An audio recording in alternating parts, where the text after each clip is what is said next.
Good afternoon, everyone.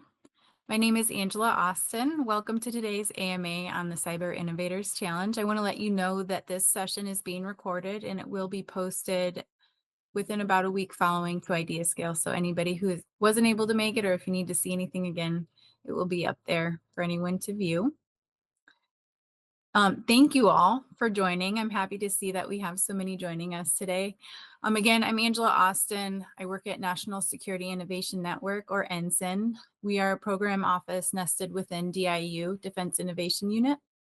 And my role at NSIN is managing the challenge program. And so we put on events like this one for our mission partner organizations who are members of the DoD. And Ensign's mission is to build networks of innovators that develop solutions to national security problems.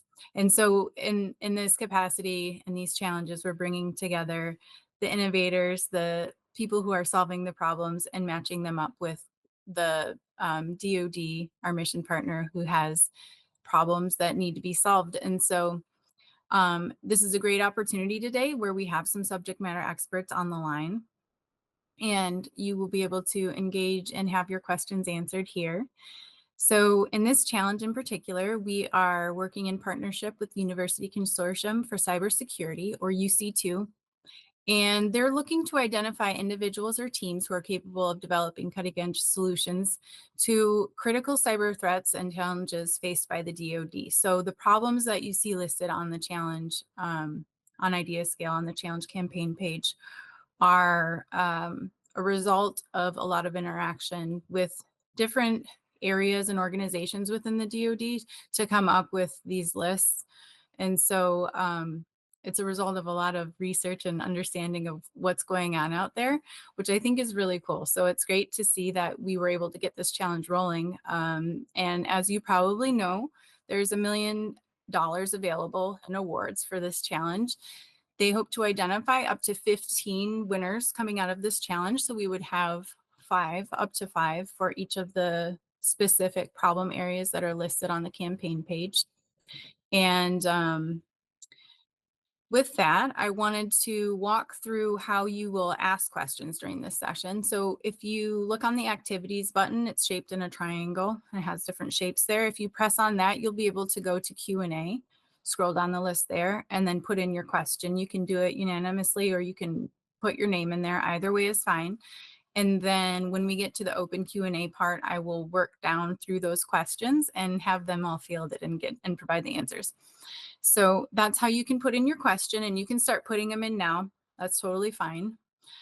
And then I also want to walk you through just some of the basic challenge information and review some of that. So let's go ahead and dive in there.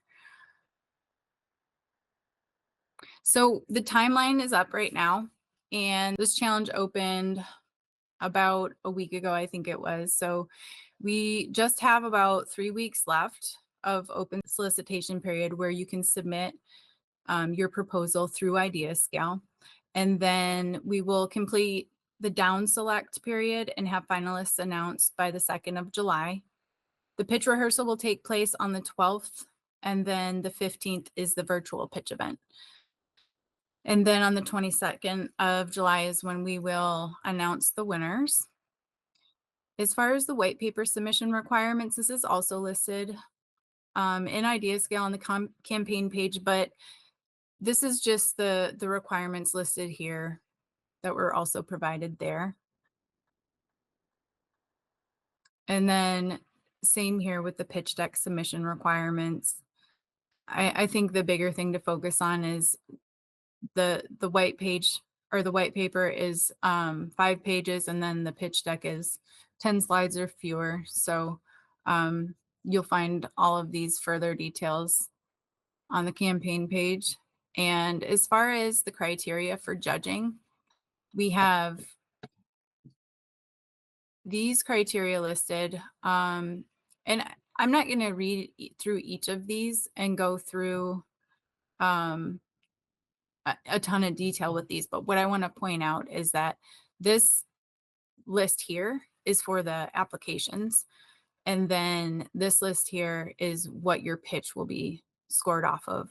So these are the factors that we're going to use to determine, or the subject matter experts, not myself, but the subject matter experts who are participating in a judging capacity will use this set of criteria to score you on your pitch, and then this one here for application. So when you go through here and look, like operational effectiveness, this defers back to the list. There's technical specifications listed for each problem area. So just keep in mind that this is where it's coming from and where you'll receive your score. And this is also deferring back to that list of technical features. As far as the pitch day, I just want to reiterate that it's virtual, so there's no travel required for that. Again, it's on the 15th of July. The exact time is not yet determined. That will be forthcoming. And then the format for that is 5 minutes of your pitch presentation, which will be using that slide deck that you provide. And then that will be followed by 5 minutes of Q&A from our judging panel. This event usually lasts 2.5 to 3 hours, depending on how many teams or companies are invited. And the criteria we just went over. Here is the problem statement for your reference. And at this point, I also would like to introduce you to Dr. Gwyneth Sutherland. She is the director of UC2, and she's going to speak a little bit more to the mission of our organization and provide more insight for you on the problem areas that we have listed. So with that, Gwyneth, I'd like to turn it over to you. Thank you so much, Angela. I'm delighted to get to talk about UC2, the University Consortium for Cybersecurity. Obviously, that's really long, so we're UC2. This organization was set up a number of years ago as a way to bring together academia and the DoD. And it sits at my college, which is in the National Defense University. And the National Defense University is both in the name, part of the DoD and a university. So we get to bring together these two areas and serve as a hub to facilitate research around cybersecurity. So I'm specifically in the College of Information and Cybersecurity. And the fun part now is that we get to help facilitate and fund research through our partners like NSIN, like the National Security Innovation Network. And this has been fantastic to set up this challenge with all of you and hear all of your interesting ideas. So with the challenge, what is a bit unique is that we've put in 3 different problems in one challenge, and they all have a slightly different dimension as you read them. And I'm already seeing those questions come through about these different dimensions. So I'll get into that here shortly. The challenge topics or problem areas come from a long discussion with all of our DoD partners, because again, we're trying to synthesize and bring together a lot of information from the DoD partner side out to academia, and then bring ideas in from academia back to DoD and go back and forth. So we are trying to increase this communication back and forth, the collaboration and access back and forth. And that comes right out of the National Defense Authorization Act, which is law. That's how we were created, and that is our legal mission, is to do those 3 things back and forth. And we do that through funding research. So the topics, I'm happy to go advance into the topic areas. We have 3 of them, and I won't read them all to you, but the reason that they're slightly distinct is because of all these discussions. And so we are looking for something that is going to be slightly distinct, something that has a little more to do with each one of the examples that we give. And they're not prescriptive. We're looking for creativity in each one of these. But I would really pay attention to the differences between them, to the things that we highlight in each one of them. And I really look forward to some of your questions here, because all of our different DoD stakeholders are very excited to get to do all the things that are in our mission statement, which is collaborate and have access to all of the things that you guys are bringing in. I have sat in your shoes, actually working with NSIN on that side of it. I have been a mission partner like the DoD partners that I represent, and now I get to be in this seat where I get to facilitate the collaboration. And every time I work with NSIN, it has been a fantastic collaboration. So they make this process very, very easy. They facilitate this so smoothly. And I think that you'll find that this is really, really interesting. If you've done this before, I would also be interested in some of your feedback on how that's been for you before. And if you're new to this process, I'm always interested to hear what it's like for you if this is new for you, because this is, for us, UC2, a pilot to collaborate, and we love these kind of partnerships. Okay, so we do one on predictive analytics modeling. So that one is very much about, as it says, the analytical side, and that came from certain groups, but we also put in something about skills. We have things about behavioral science in here. So pay attention again to some of these terms. If you want to go to the next one, persona and influence. This one, again, is something that I really enjoyed the development of all of these topics with our different partners. And this one has some other key terms in there that I want to call out that you should look at that are not just about cyberspace. So it has words in there about looking at language and culture and ethical implications. So these are things that we had a lot of discussions about that you might not always think of in terms of a cybersecurity innovation challenge. And that's why you should really dig into this and discuss it with colleagues, discuss it with teammates, think about these things in creative new ways. And that's why it's a challenge problem to get different perspectives on some of these things. So next one. Oh, that's the same one. Okay. And then finally, this one is yet another dimension of cybersecurity that comes up a lot about data. And it's all in the last sentence of the summary. This is about data if you can get it. Anyone who works in this field knows that it's hard to get data often to work on cybersecurity challenges, especially when working with the government. So we invite people to think about this challenge and a lot of the different dimensions about it. And so that will also be talked about in the technical specifications. And these technical capabilities here. So we highlight some of the things that we're interested in seeing developed. And I think this is a really great summary. We're trying to keep it concise, trying to keep it simple. This is a fast challenge. Okay. And you already have logged in a bunch of questions. So I turn it back over you to read those, and then one member of the team here will go ahead and answer those. Great, thank you. So the first question we have is, what is the period of performance? So I'll go ahead and answer that one. There's no period of performance associated directly with this challenge. So this challenge completes with the pitch event and the winners being announced. And then following that, part of the reason why we put on these challenges is to meet the competitive process for follow-on opportunities for the individuals who are competing. So there's hope that this will lead to other follow-on activities. Gwen, if there's anything specific that can be shared regarding any follow-on opportunities, then please go ahead. And if those aren't able to be shared or there's nothing completely lined up, that's okay too. I think what it says in all the materials that we put out publicly is that there are potential follow-on activities, such as commercial opportunities or CRADAs, which is the research version of that, partnerships. And so there's no direct follow-on, it's just potentially that there could be. And in that case, it's helpful to understand how your work might be executed within certain periods of performance. So if you describe your challenge in a certain way and say,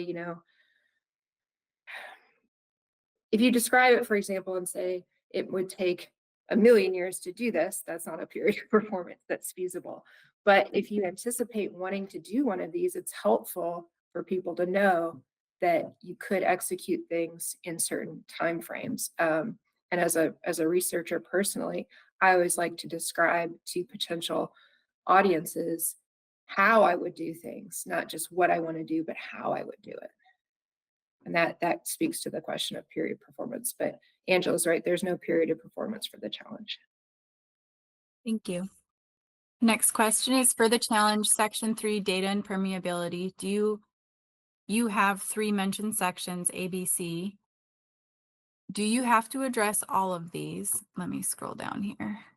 Do you have to address all 3 of these concerns in your proposal or pick one of them to focus on? That's a So it great, was designed. yeah, go ahead. It was designed for you to pick one, and you can submit multiple submissions and idea scale and answer different proposals, focusing if you want to do one for a number of different of the problem statements listed there, that's up to you. But you only need to respond to one of those.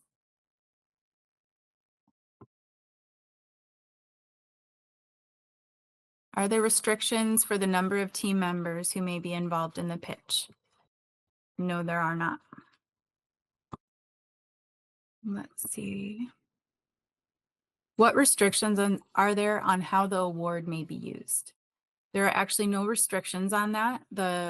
A prize challenge award is awarded with no strings attached. So there isn't follow-on work that is mandated following that. It's just an award to be used as you see fit.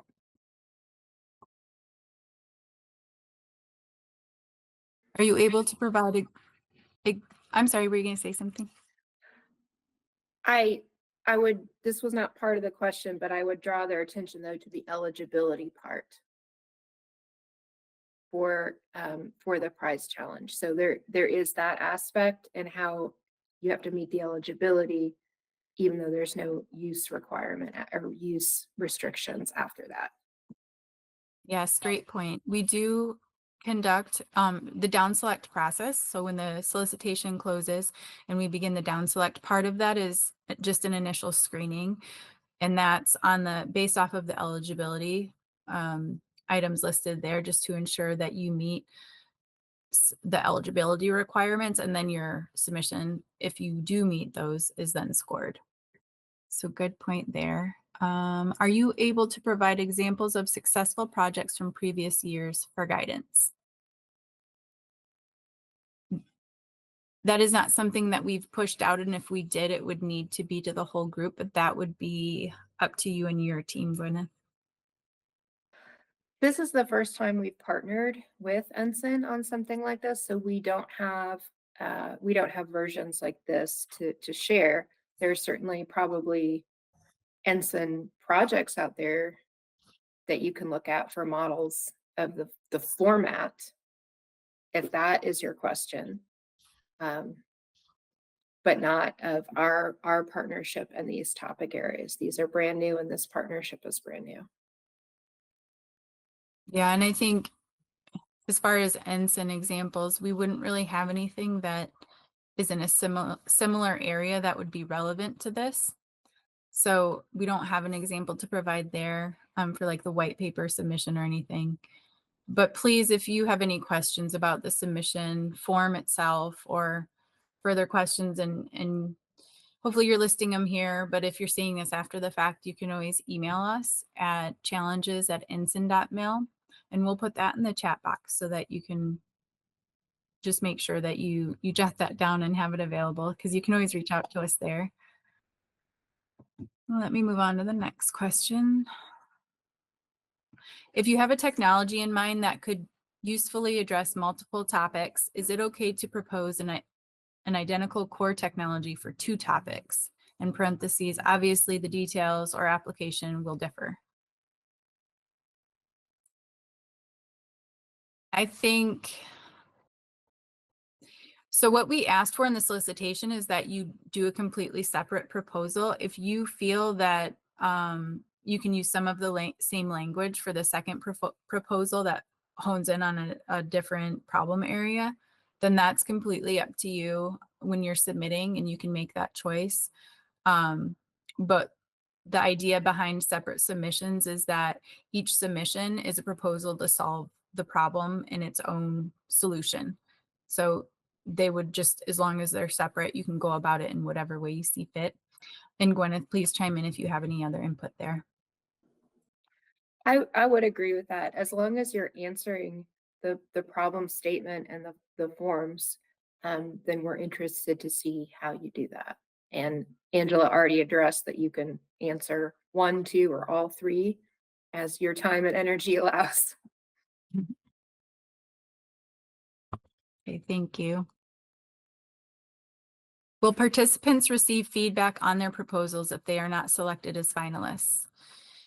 You can always reach out after we send out selection notifications. You can reach out and say, hey, I'd like to have more information. And then we will coordinate a response to that and speak and gather the information from the judges in order to do so. So you'll just ask. It will be something that you will prompt, and then yes, we will provide feedback. Are lawful permanent residents able to participate? Yes, we did confirm that you are eligible. This was something somebody from our NSIN team had highlighted for us, and so we did confirm today that you are eligible as a lawful permanent resident. Next question is, obviously, partner engagement is an important element of a successful pitch. I know some potential partners that might be interested, but I bet there are others I'm not even thinking of. Can you provide a list of offices that have expressed interest?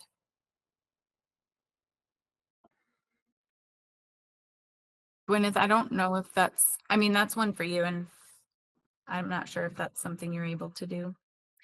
I wish that it was, but I think that is part of something that our proposers need to come up with um, at this time. Maybe that's something you think about for the future. And I know that a lot of research organizations have tried matchmaking even in sort of that sense, but at this time we don't provide a list. That's part of your proposal. Great, thank you. In a proposal covering a topic area, example, topic area 1, would a submission be evaluated more favorably if it covers all of the listed components, for example, modeling capabilities, analysis and interpretation, etc., than if it just covered one of these? Well, I'll just say no, it was designed that you're answering one of them. And Gwyneth, if you have more feedback on that, please feel free to share. It was not anticipated that you would answer all of them. That's not required. I would agree with Angela. And I would look more at the evaluation criteria so that you're answering things completely and well versus trying to answer all things.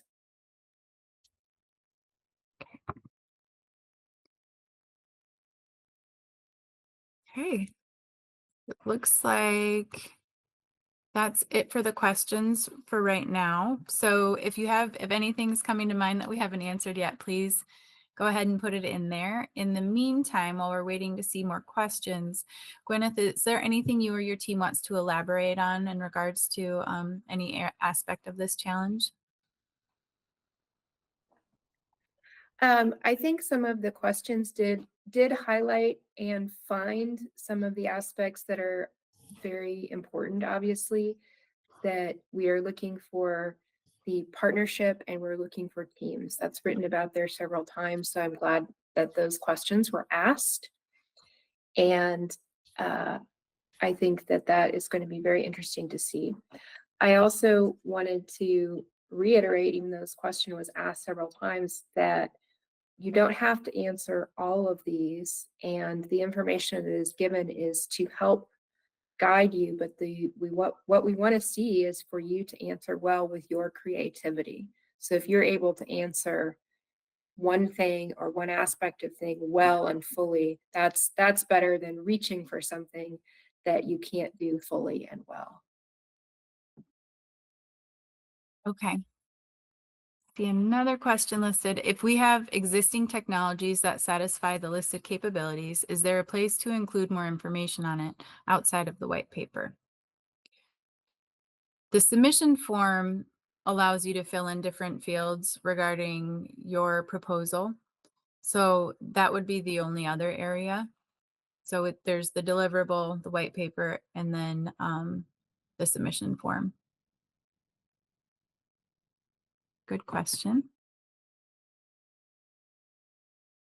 Okay. More on defense partners. What level of partnership is required? Do I need a formal letter or something similar? I'll defer to you on that, Gwyneth. We don't require a formal letter. If you got one, that would be absolutely fine. We wouldn't turn that away. If you got an informal one, that would also be fine. I think what is specifically asked for here is a plan, a partnership plan. So anything that can speak to that would begin to satisfy the requirements for us to evaluate. Anything more, also great, but we're simply asking for a partnership plan. Thank you. Can participants submit to more than one topic area? Yes, you can.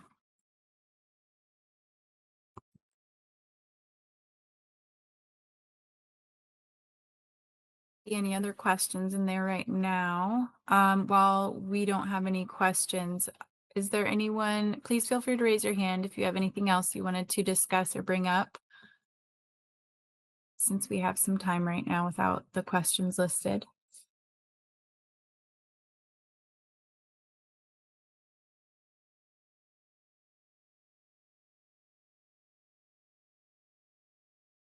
Can you elaborate on current challenges faced with engagement?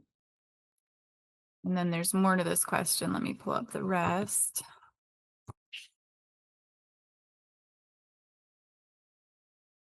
Okay. Can you elaborate on current challenges faced with engagement? This will help us understand how to address current issues the department is facing. That's a great question. So I think some of that can be found in the National Defense Act where we were created, and that's one of the things that we're asked to speak to. And some of that can be found in our mission statement. So both of those are publicly available documents. One is on our website, and the National Defense Act is also linked to on our website. So that's the National Defense Act of 2019, section 1659. And again, that is on our website, and our mission statements describe a lot of these aspects as well. So both of those are publicly available.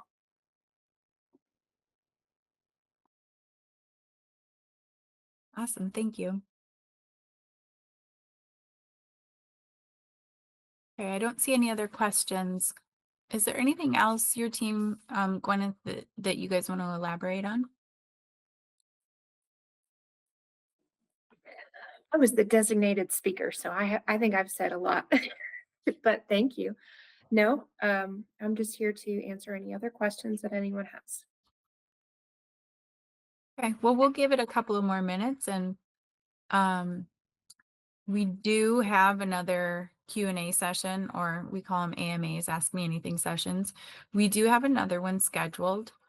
Let's see. I don't have that. Oh, thank you, Megan. So on June 12th, so in about 2 weeks, we have the session 2, and we will be pushing out registration for that one also. So if you think of anything between now and then and you don't get a chance to email and ask us, that's another opportunity to get together and, go over these things and hopefully get your question answered there. Let's see. Don't see any other questions coming in. So I think for all of the participants we have here on deck, I think we've been able to field all of those. I'll give it one more opportunity. If anybody wants to raise their hand or put another question in there, we'll give it a couple more minutes and see. And then Megan, you just put something in the chat. The idea is Okay, and the so registration. yes, and good point, Megan. Thank you. So we have a Q&A forum. If you haven't found your way there yet, on the campaign page, when you look at the very first block that has the overview summary there, it says Q&A forum, and how to navigate there. There's a whole separate campaign that's just that exists in existence for the questions and answers regarding this challenge. And so that's another avenue that you can use to ask your question if you'd prefer to do it that way. It's actually a great way to do it because that way your question is shared with everyone readily and they get to see what the answer is. Let's see, I think we just got another question in. That's a good one. How should we handle intellectual property rights and potential commercialization in our proposal? We have, let me see if I can pull up what we have listed that addresses IP. We have a section listed in our, oh, thank you, Megan. If you look in the chat box, Megan just posted in there with what we have listed for IP regarding this challenge. And so that will provide you with what we're looking for as far as how it will be used. And I would say throughout the spectrum of different IP language that we've used on challenges, this is targeted for those who are participating to maintain, full control of everything. Because it's a matter of being able to view and understand this. And then if work was to be considered down the road, it would be a negotiation between that team or individual and the DoD organization. And Gwyneth, if there's anything I missed there, please feel free to chime in. Nope, that's perfect. Okay. Let's see. I'm just going to check one more time if we have any questions. I think that's it. Well, with that, I'm really happy that all of you joined and we were able to answer all of your questions. Please feel free to reach out at challenges@nsin.mil or on IdeaScale. And we look forward to viewing your proposals and hearing from you. So thanks so much for being here, and hopefully we'll see you again soon.